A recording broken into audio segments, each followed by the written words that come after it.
The Evil Within 2 was developed by Tango Gameworks and published by Bethesda, releasing on the PlayStation 4, Xbox One, and PC on the very fitting date of Friday the 13th of October 2017.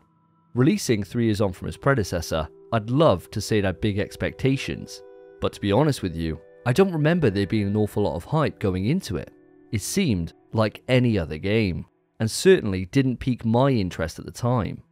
A sequel is generally expected to grow a franchise, to bring back the players from the first entry, and through their hype, drive eyes towards the next one. But come launch week, The Evil Within 2 came in at less than a quarter of what the original outing did.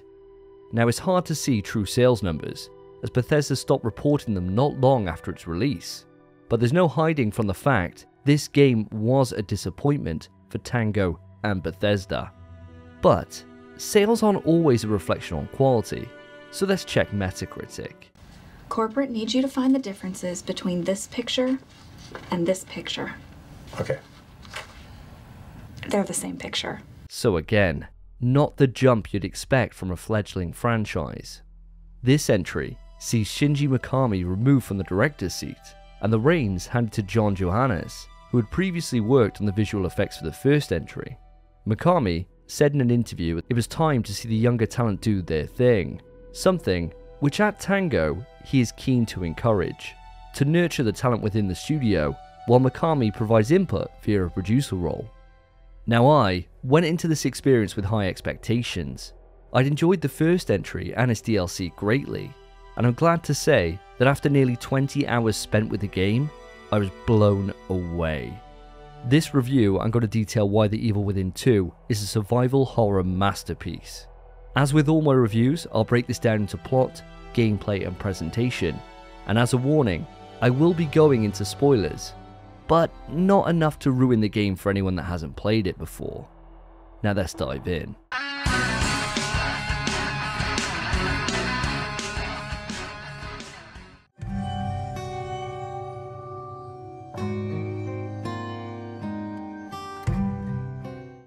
Three years have passed since the events of the Beacon Mental Hospital, and we find Sebastian Castellanos at the bottom of a bottle, replaying the moment he lost his daughter in a tragic house fire. To say he's at an all-time low is an understatement. Just imagine being in Sebastian's situation, experiencing the horrors he did in STEM, somehow surviving it, and then no one believes you. And as your mental capacity is questioned, it leads to him losing his position as a KCPD detective. His job was the only constant in his life, his true passion, and now that's been taken away from him. He has nothing left. While he wallows in despair, he's met in a bar by a familiar face, Kidman, and she brings an offer Sebastian can't refuse. Sebastian's daughter Lily is alive, and only he can save her. The shadowy organisation Mobius, who were referenced in the first game and expanded upon greatly in the DLC, are front and centre here. It turns out they stole Lily to use her as the new core for STEM, and faked her death to cover up the kidnapping. The plan for Mobius is the same as the first game, to use STEM as a tool to unite humanity under a hive mind, to link everyone to the system wirelessly and seize ultimate control. But the core has gone missing, and Union has fallen into chaos. And after sending in units of Union soldiers, only for them to meet a grisly end, they turn to the one man who entered STEM before and came out the other side. They turn to Sebastian. And so our story of sacrifice and self-forgiveness begins. Told through cutscenes, collectibles and radio conversations, the plot of The Evil Within 2 is a simple premise, used time and time again in media, and one which we can relate to: the love between a father and a child. In The Evil Within 2, there's no chance you'll get lost on the meaning or lose focus on what the end goal is like there was with the first game. It doesn't dangle story threads like a carrot on a stick. It unfolds naturally over the course of the game, and that's a real positive. In The Evil Within, I struggled to care for Sebastian, for Joseph, for anyone. The only time I learned anything about Sebastian was in the file pickups found by save rooms, and for the vast majority of the game, he was essentially mute. Here, his personality is refined. He self-monologues, he engages with other characters in RPG-esque dialogue options, he identifies when things are going tits up, and reacts to it in a realistic manner. He emotes, and as such, he feels human. Now this is true for all members of the cast. O'Neill, Esmeralda, Sykes and Hoffman. I really cared for these characters and the journeys that they go through over the course of the game. Now partly, that's due to the time we spend with them, and the events that transpire across the game, but it's also to do with their placement. Putting them in safe houses was the best idea possible. You'll be revisiting these time and time again, and as these characters are full of lore, it was a joy to engage with them. Now I'll cover this more in the gameplay section, but using these NPCs as quest givers gives you the opportunity to understand the individual flaws with each character, and by progressing the story, you're watching these non-playable characters develop into fully rounded characters. And that creates a bond, one which really stings when it comes to an untimely end. For as great as the plot is, there's one big negative: the antagonists. You got B-Tech Sander Cohen and Gabriel from The Walking Dead. For the first half of the game, you'll be dealing with Stefano Valentini. He's an artist. Now forget your sunsets and your portraits, he takes modern art to a brand new low.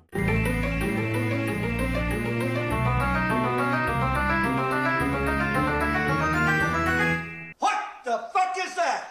You first encounter him early in the game, and are taunted frequently by scenes of victims trapped in a time loop of their last moments, accompanied by classical music, and to his credit, it's really unsettling. The numerous encounters with Stefano build to a crescendo which peaks at the theatre, and after the battle concludes, you're then dealing with a motivational speaker who has just assumed the role of cult leader. His name is Theodore Wallace. Now, unlike Stefano, he just doesn't appear threatening in any way. He's trying to lure you onto his side the entire time, and when you resist, he just warps you to different places. There isn't the same feeling of dread or suspense that you have with Stefano. Wallace just feels kinda flat. Sure, he's ultimately responsible for Sebastian overcoming his inner demons and growing as a character, but I would have expected him to feel like a threat, and he just doesn't. For as many faults as the original Evil Within had, Ruvik was unquestionably a great foil, and here in the sequel, we only get that for the first half of the game. But fortunately, even with a lackluster antagonist, it doesn't take away from what is driving the plot: Sebastian's need to reunite his family. And that simple premise was executed with real character growth, meaningful stakes, and an excellent supporting cast.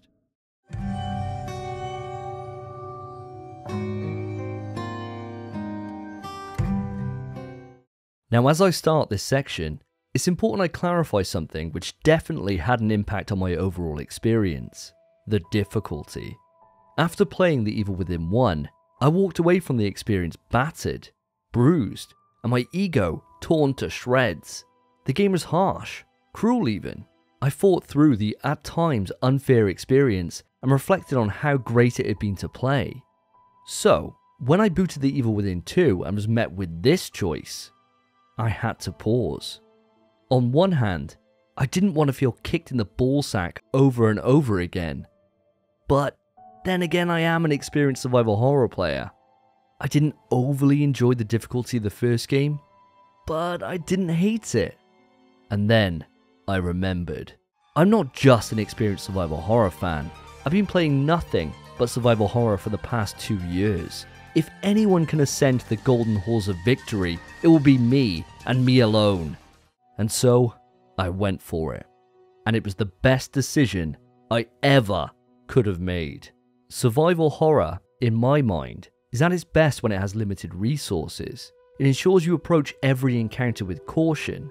Do you go loud and use the ammo you've got? Or do you sneak and try to get the drop on the enemies, potentially putting yourself in harm's way if you get spotted? But if you do it right, you'll save that ammo for when you desperately need it. It creates choice and consequence, which to me are essential ingredients in the survival horror genre. Here, in The Evil Within 2, it walks a tightrope which never makes you feel content. The moment you have a huge armory, it's seemingly gone, and you're back to using your wits to get by. It creates a feast and famine of resources that, in my experience, hasn't been done better anywhere. So, why is that? Well, it's all to do with the game mechanics. Now let me explain. The Evil Within gave us an upgrade system in the green gel. This was found across the environment and occasionally dropped by enemies. With this resource, you could upgrade Sebastian's personal stats like his health or stamina, or you could use it to level his arsenal. In killing enemies, you were rewarded mostly with ammo, which again you could find around the environment. The Evil Within 2 takes things up a notch. The green goo returns, but now is solely used for upgrading Sebastian himself. To ensure it's still as valuable as it was before, the skill tree has been expanded upon greatly. Health and stamina return, but they're accompanied by stealth, combat, and recovery. These skill trees will dictate how you approach different situations. Stealth was my first priority. I wanted to save as much ammo as possible, and so, when I was presented with enemies in my way, I took my time to lure them, to separate the herd and take them down. Now, as I leveled the stealth tree, I gained the ability to stealth kill around corners, to make my footsteps even quieter, and to eventually stalk the enemies with a quick dash before dealing the death blow. Now, if I'd gone the combat route, I could have reduced my recoil, steadied my aim, and eventually slowed down time itself. Now, unlike the first game, green gel is found pretty much exclusively by killing enemies. It encourages you to engage with the threats ahead and rewards you for your troubles. And with how essential these upgrades felt, I was compelled to figure out the best way to overcome situations to get my mitts on that gooey goodness. And when it comes to your weapons, they too can be upgraded, and that is done through a new resource: weapon parts. These are found across the environment, and the game offers a staggering amount of weapons, but a finite amount of weapon parts. The difference in utility between a base weapon and its upgraded versions are simply staggering. If we take the crossbow as an example here, you have 5 different types of bolt: freeze, harpoon, smoke, shock, and explosive, and they all serve a purpose, but depending on your playstyle, you'll naturally favour some more than the others. Now, as I was so dedicated to stealth and ammo conservation, I moved towards the smoke bolts, putting all my weapon parts into them. At base level, they create a wall of smoke to give you a window to reset when things go south, but upgraded, they become a tool to bring the fight to the enemy. By chucking down a smoke bolt, any enemy caught inside the smoke are able to be stealth killed, and if you're smart, you can get a group of enemies taken off the field in quick succession. And it doesn't stop there. In the wise words of a certain Super Saiyan, and this What's he doing? is to go even further beyond! The Evil Within 2 adds a crafting menu. No longer are you reliant on what the game gives you as far as ammo and health is concerned. Now you can make your own. As with the gel and the parts, the crafting items are found on corpses or dotted around the environment. This system starts simple enough with gunpowder, which can be used in various quantities to craft different ammo. For example, a pistol round costs 3 gunpowder, while a rifle bullet costs 8, which denotes the difference in power. Now, as the game progresses, crafting expands to the different types of bolt, which all use different recipes to craft, and health syringes, which are split into their own subcategory of herbs. Now, what's truly remarkable is the game gives you 2 ways to craft. You can do it at a workbench, or you can do it in the field, giving you the chance to craft in a dire situation. But there's a major drawback. The cost is increased. It essentially penalizes you for not planning ahead. Perfection. To accommodate all this, the game makes one huge change from the original. It's moved to a semi-open world.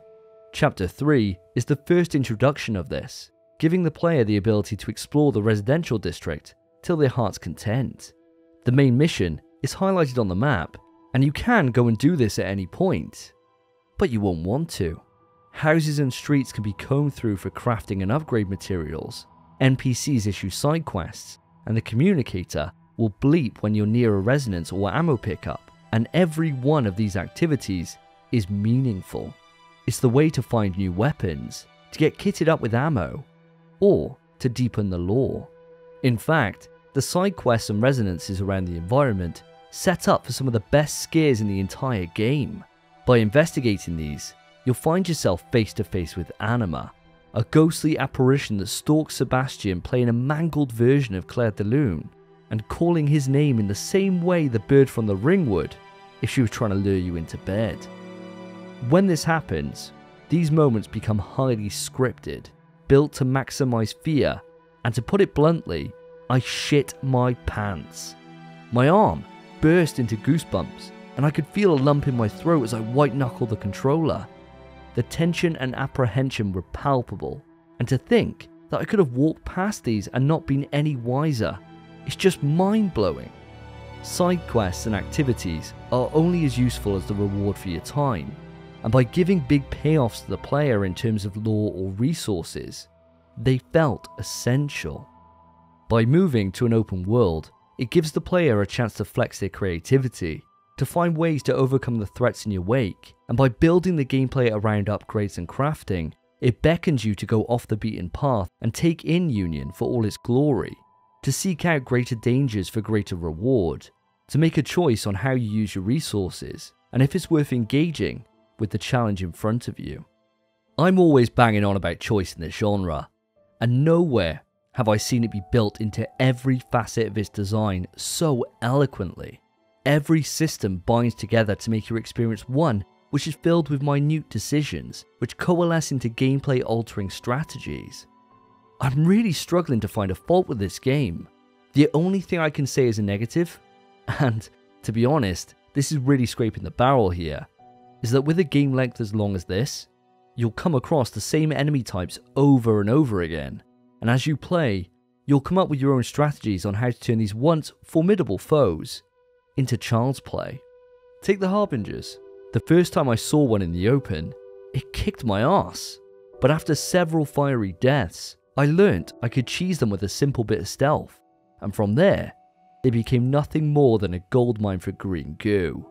Now this negative is overcome by combining the different enemies into groups, which makes you stop and think about the best order to take out the threats in front of you, but it's still something I wanted to raise. Now there's so much more I could harp on about when it comes to its positives, from finding statues in the environment which give you access to rewards, or the 2 mini games in the shooting range, but I'm going to end this section with one final positive. I mentioned at the start of this section that I chose Nightmare for my experience, a game mode which is designed for fans of the original game's base difficulty. The original game revelled in one-hit kills, in traps which are supposed to reward you with parts, but in reality resulted in punishing you for daring to engage with them. Here, the difficulty is substantially lower. Enemies do a great deal of damage, and if you engage with them in a straight up brawl, more often than not you'll take hits which will put you close to death. But with the ability to craft health kits or refill your health at the nearest save room, I found I constantly had 3 or so heals at any one time, and when you add your abilities like the auto dodge or the auto syringe to the mix, I found the later into the experience I went, the less I encountered the game over screen. Now I'm not saying I found this experience a breeze, far from it. All this did was reduce the annoyance, the frustration of beating your head against a brick wall time and time again by things that feel like they're outside of your control, which the first game seemed to revel in. The Evil Within 2 feels fair. Now if you're really craving a challenge, there's a couple of modes you unlock for completing the game.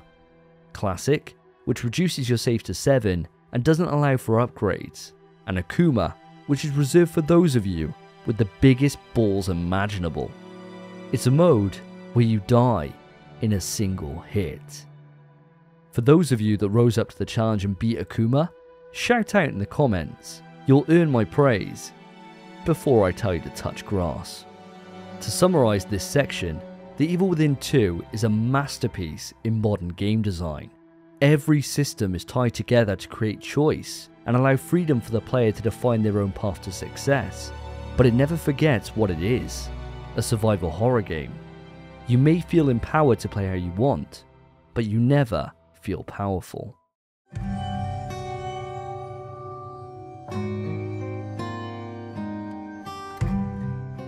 Releasing on the 8th generation of consoles in 2017, it's no surprise that Evil Within 2 looks incredible. From the rural suburbs of Anywhere Americana to the twisted hellscape of Theodore's Inner Sanctum, the environments are incredibly varied. The game elicited a number of E3 pans as I took in the out-of-this-world imagery on screen.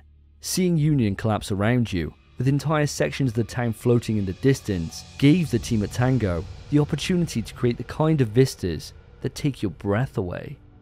The first game had some sensational settings, warping between different points seemingly at random, but here in the Evil Within 2, they tie it all together with the Marrow, a Mobius-designed back door to traverse around Union. It creates this juxtaposition between the cold concrete corridors and labs that make up the Marrow, and the sprawling outdoor areas within Union, giving us something familiar, but twisting it just enough to feel unique. With the 3-year difference in releases, the character models too have seen a huge step up from the first game. The amount of detail on offer here for every enemy and character have been dialed up, and it allows for seamless transitions between in-game cutscenes and gameplay. Now this has been achieved by using the STEM engine, a modified version of id Tech 5, which the team at Tango custom built for the project. Now, I'm not sure why they didn't move to id Tech 6, which had been used in the development of the 2016 masterpiece Doom, but regardless, it didn't seem to have any impact on the finished product. Now, I played the game through on the PlayStation 5, and as such, I was able to play the game in backwards compatibility mode, which locks the frame rate to 60 and keeps the same resolution as the PS4 Pro version at 1296p. Throughout my 20-hour playthrough, I didn't encounter a single frame drop or bug. Now, I am playing on the fully patched game, so I'm not sure how it was at the gate, but in looking online, I'm not noticing anything that leads me to believe it was a mess on launch. And that's a great improvement from the original, which struggled to hold frames when it got chaotic, even on the PlayStation 5. Moving on to sound, it follows the same design philosophy as the first game. Enemies screech, moan and click, and it won't take long before these noises are burnt into your memory. You'll hear them on patrol before you see them, and you immediately know what you're getting yourself into. And all of this is accompanied by a soundtrack which is equally as memorable.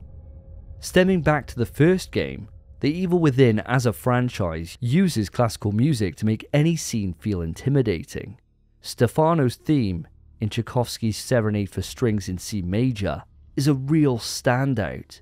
And of course, the series mainstay Claire de Lune returns for Sebastian's room. But it goes harder than that. This soundtrack hits the emotional beats whenever they are required. Making Your Way Home, Sacrifice, The Ordinary World, they are all effective in eliciting an emotional response. And when it needs to go hard, to get the blood pumping, the game delivers.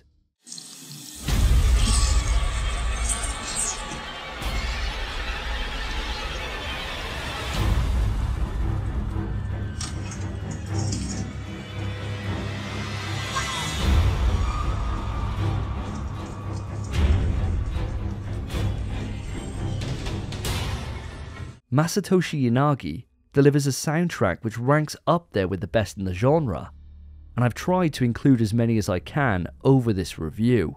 It's simply outstanding. Now it's about that time we get into the enemies. The Evil Within 2 brings some new enemies to the mix. Spawns. No, not him. They fill the same role as dogs in Resident Evil. It's a design which apes the Sentinel in the first game. They did the job, but didn't exactly blow me away. Now they are joined by these fat bastards. Come here, I'm gonna eat you! I'm bigger than you, I'm higher in the food chain! Get in my belly! No, not him. Gluttons, as they're called, are exactly what you'd expect. They are the same exploding monsters that seem to have appeared in every video game since Left 4 Dead.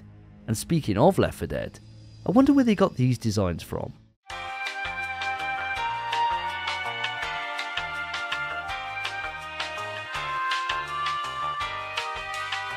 Now, as unoriginal as these enemies are, they do serve their intended purpose. The Lament spawns in enemies when it gets sight of you, and is able to take a stupid amount of ammo from direct attacks, forcing you into stealth, which it is highly perceptive of. More often than not, I'd find myself resorting to long-range combat to avoid the chance of it spotting me. Hysterics were terrifying on my first few encounters. They take 2 stealth attacks to take down, and when you land the first, they come barreling after you, knife in hand, like a cracked out hooker desperate for the next fix. I'm not ashamed to say I got sauced by her in the marrow. I blasted a cryptic fuck-ton of ammo into her, shot her with more harpoons than Moby Dick, but she just kept coming.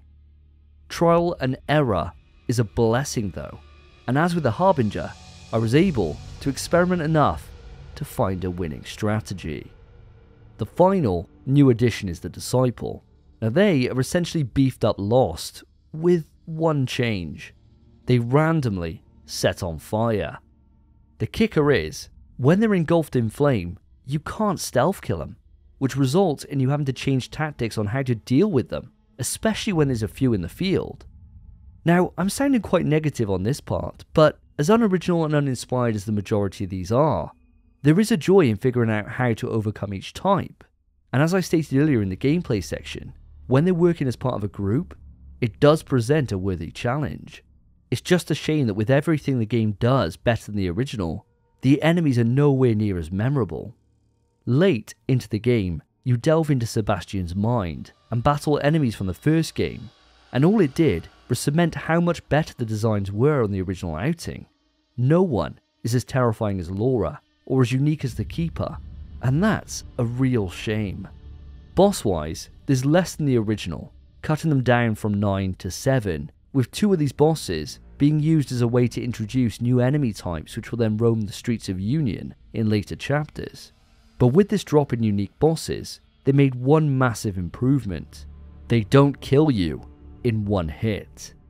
Now don't get me wrong, they can be challenging, and I died a few times on my first encounter with the Guardian in particular, but it never became obnoxious. I never had a moment of pure rage or wide-eyed disbelief. I knew that whatever caused the game over screen was due to my own carelessness, and that's a major improvement over the original.